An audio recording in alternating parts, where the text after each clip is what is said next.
I was home for a few days last summer when I found my daughter at the kitchen table surrounded by study cards. Not a stack, a landscape. She was drilling herself on nephron physiology at 11 at night, the way she has been drilling herself since she was 17 and somehow already had 2 associate's degrees to her name. What stopped me wasn't the studying. Studying is just what Hannah does. What stopped me was a number she mentioned almost in passing, the way you'd mention the weather. 62,000, 2 degrees before she could vote. Hannah has been collecting credentials since before most of her peers had a driver's license. While still in high school, she took classes at Miracosta Community College and walked across the stage with 2 associate's degrees, one in French and one in psychology. The same year she got her high school diploma. She went on to Cal State University San Marcos for a bachelor's in psychology, loading up on pre-med coursework along the way. Then came the part of the story every pre-med family knows too well. The U.S. Medical School application gauntlet, a process that can run a year and a half to 2 years from application to a seat in a lecture hall, most of it spent waiting. Hannah didn't wait. While her U.S. applications were still crawling through committees, she applied to Semmelweis University in Budapest on a whim, on a friend's suggestion, with rolling admissions. She heard back in about a month. By the time most of her original applicant pool was scheduling interviews, she had already finished her first year of medical school in Hungary. She's now in her fourth of 6 years at Semmelweis, a very rigorous program, one in which she earned competition exemptions in physiology, biochemistry, pathology, pathophysiology, genetics, immunology, and cardiology. Somewhere in the middle of all that, she sat for United States Medical Licensing Examination, USMLE, Step 1, the licensing exam that lets her eventually practice in the United States, and passed it before her fourth year even started, well ahead of her own class and ahead of most students at her stage anywhere. She's now prepping for USMLE Step 2, early again, because apparently that's just the cruising speed she operates at. And that head start matters more than it used to. Since Step 1 went pass-fail in early 2022, Step 2 is now the scored exam that residency programs actually see, which makes both her early start and the mountain of Step 2 material she's building worth that much more. The number that stopped me. Here's what I didn't know until that night at the kitchen table. While doing all of this, Hannah had been quietly building one of the more remarkable personal knowledge bases I've ever seen.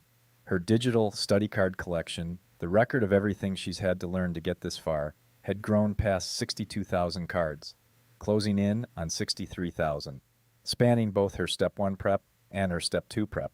Organized into distinct collections backed by tens of thousands of her own annotated medical images, histology slides, radiographs, diagrams she'd built or curated herself.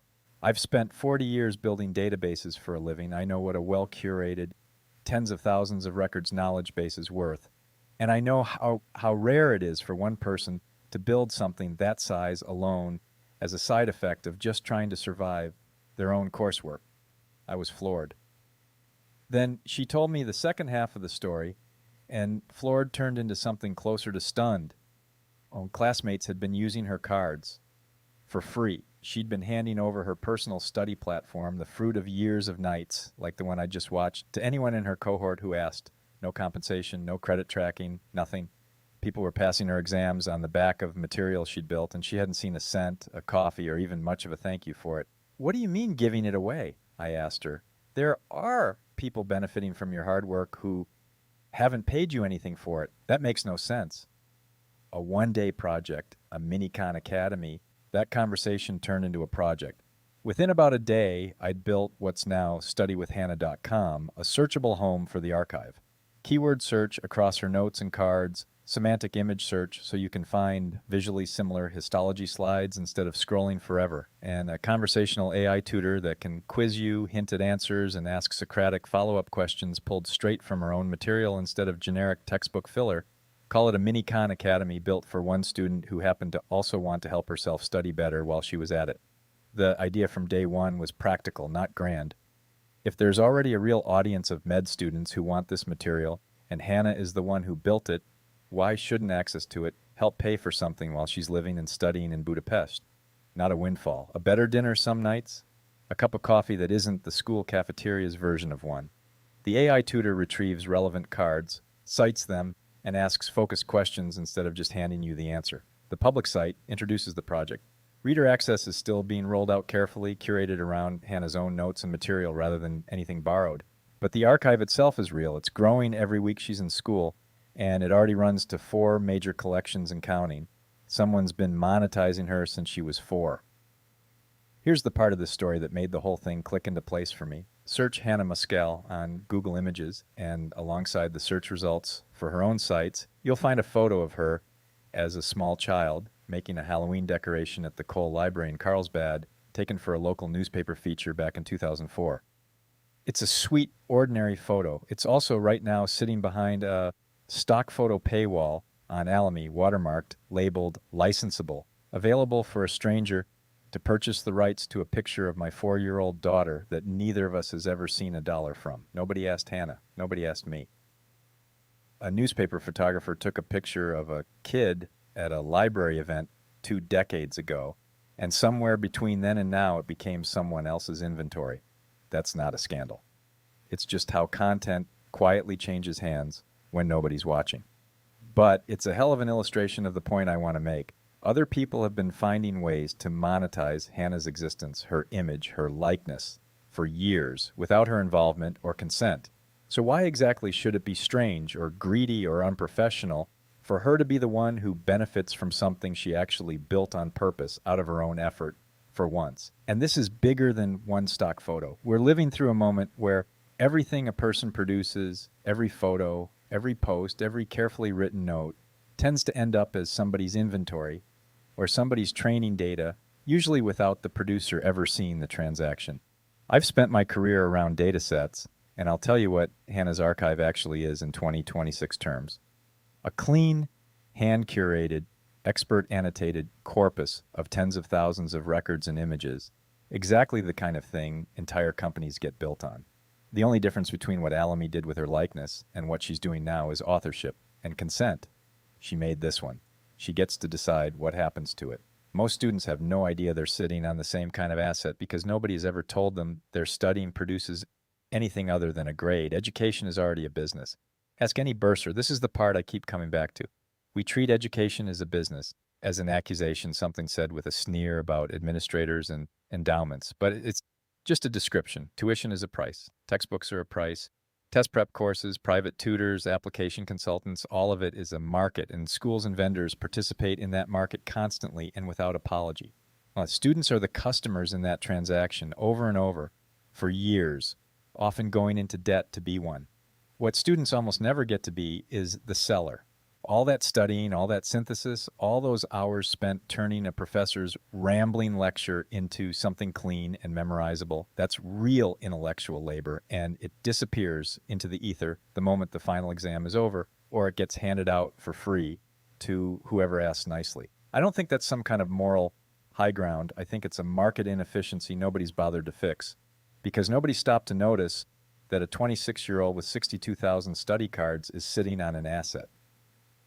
StudyWithAHannah.com is not a grand theory of educational reform. It's one daughter, one data set, one day of building software, and one modest question. If schools can monetize the process of educating students, why can't students find their own entrepreneurial angle on their own educational journey? This is just a first stab at that question. I suspect it won't be the last one I take. She's in better company than she knows. Here's the thing. Medicine of all fields has already run this experiment more than once. First Aid for the USMLE, the book every med student on the planet treats as the Bible of Step 1 prep, began in the early 1990s as a student-to-student guide, written by medical students who got tired of bad review materials and turned their own notes into something better. It's been an annual franchise for over 3 decades. Sketchy, the visual mnemonic platform half of Hannah's generation studies from, was started by medical students drawing their own memory aids. It eventually took a $30 million investment. Even the flashcard world itself has ecosystems where students collectively decide what belongs on the front and back of every card, and some of those efforts have quietly grown from dorm room collaborations into commercial products. So the precedent isn't just there, it's the backbone of how med students actually study. The strange part isn't that a student's study materials could be worth something. The strange part is that Each new generation of students still doesn't think of themselves as the ones allowed to benefit from making them. I'll be honest about one nuance, because it's the first thing a learning scientist would raise. A big part of a study card's value goes to the person who writes it. The act of wrestling a lecture into a clean question and answer is itself the studying. That's true, and it doesn't undercut the idea. It explains the trade. When you use cards built by someone who already passed the exam you're facing, you're not buying her learning, you're buying her distillation, thousands of hours of deciding what matters, compressed into something you can drill at 11 at night. That's the same trade every first aid buyer has made since 1992. It's just that this time, the student who did the distilling is the one at the counter, a Gen X dad, a Gen Z daughter, and a few open questions. Hannah and I have been doing a running dialogue for a while now, a sort of Gen X meets Gen Z back and forth on the podcast, comparing notes on how different her path through school has looked from mine. We recorded a 2-part episode about her medical training overseas, including a segment where I showed her old childhood photos, the same kind of photo, incidentally, that a stranger now has on file at LME, and asked her, more or less, med school today? You can find that conversation here. Father-daughter face-off, part 2, medical training overseas. It's a good companion piece to this one if you want the fuller picture of how she got here, astrocytes and all. Visit, share, and ask your own question. I don't know if this idea scales past one very determined med student. That's fine.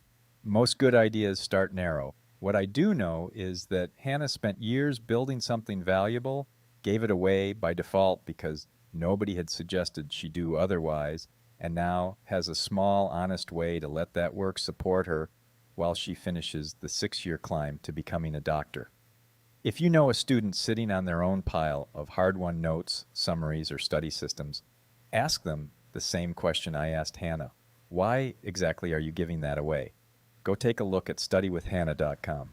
Request access if you're a student who could use 62,000 study cards written by someone who's already passed the exam you're studying for.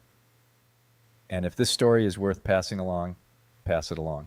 That's the whole point of writing it down. I'm Dr. Stephen Muskell. This has been Study with Hannah. Subscribe. Come with me for what's next.